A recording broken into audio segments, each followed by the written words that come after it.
বিশ্বের প্রাচীনতম মশলাগুলির মধ্যে অন্যতম হল হলুদ। এটি ভেষজ উদ্ভিদ যা আদা পরিবারের অন্তর্গত। এটি বহুবর্ষজীবী বিরুৎ জাতীয় উদ্ভিদ যা পুরোটাই সবুজ পাতা দিয়ে ঢাকা।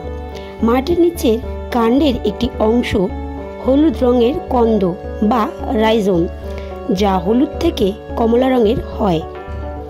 এর আদি উৎস দক্ষিণ এশিয়া। এর বৈজ্ঞানিক নাম কার্কোরাম লঙ্গা। এটি আয়ুর্বেদিক ঔষধ, মশলা, প্রসাধনী শিল্পে, ধর্মীয় অনুষ্ঠানে ব্যবহার করা হয়। হলুদ শুধুমাত্র ভেষজ উদ্ভিদ নয়, এটি বিভিন্ন কাজে বিভিন্নভাবে ব্যবহার করা হয়।